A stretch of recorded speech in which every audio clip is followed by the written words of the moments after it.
Welcome back to episode 15 of Enlighten, an Advent podcast from All Saints Catholic Church in Dallas. Thanks for joining us.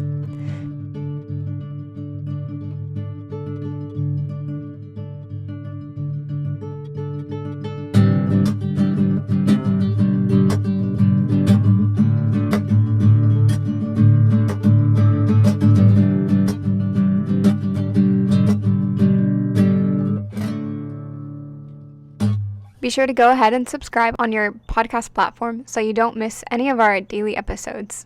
We'll be going through all of the Advent season and the whole Christmas season as well, talking about the ways that God shines His light into our lives and helps us reflect that light for others. Today is Gaudete Sunday. It is the third Sunday of Advent. So today you might notice that our priests are wearing the beautiful rose vestments to symbolize the third Sunday. This Sunday is actually, as I have said, called Gaudete Sunday. Gaudete is a word that means rejoice and joyful.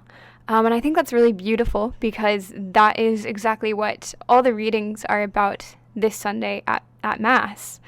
So a little bit of background about Gaudete Sunday is that Advent was once a season very similar to Lent. It was a 40-day fast prior to the Feast of Christmas. That was obviously changed at some point in church history, but Gaudete served as a midpoint.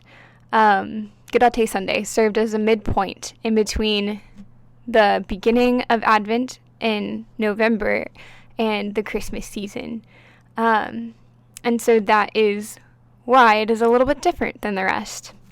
But looking at the readings, we have the first reading from Zephaniah chapter 3. We have the responsorial psalm, which is actually in Isaiah 12. We have the second reading from the Philippians chapter 4, and then the gospel from Luke chapter 3. So if you notice through all of these readings, we're seeing the word joy or joyfully or glad or rejoice come up a lot. We see at the beginning of Zephaniah, shout for joy, sing joyfully, be glad and exult with all your heart. Or in our responsorial psalm, we have cry out with joy and gladness, for among you is a great and holy one of Israel. Or the letter to the Philippians, as you see, is all about rejoicing. It says, rejoice in the Lord always. I shall say it again, rejoice. And so today we're really being called to find joy. And I think something I have been thinking about recently is, okay, well, what is joy? If this truly is a season of joy, what does that mean? And so I want to kind of explore that idea. And when we look at the Gospel of it's the Gospel of Luke, we're looking at a story about John the Baptist. And he is telling these people that Christ is coming. And these people are filled with expectation. I love that line. But he is specifically exhorting them in different ways. He's saying to some of them to give their cloak away if they have an extra, or to others, to the guards, he's saying, don't falsely accuse anyone, be satisfied with your wages. He's giving them all these ways in which they can prepare their own hearts for the coming of our Lord. And he's actually preparing them to be joyful. Like when he says, be satisfied with your wages, he's saying, be content, find joy in what you have. Because you have the Lord, you have enough, and that is all you need. Or he's saying, give away your extra cloak, you don't need it.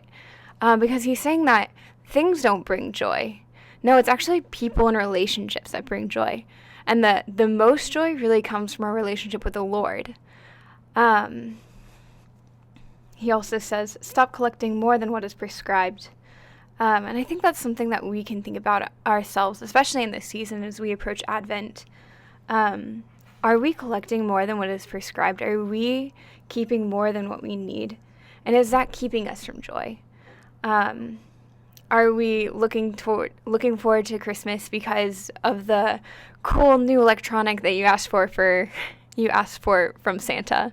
Or are you looking forward to it because of the joy you'll have just being with your family?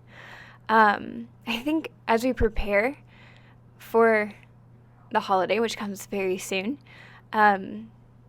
just praying to the Lord that He would help us to order our desires, order our delight, and order our joy towards that which is truly good.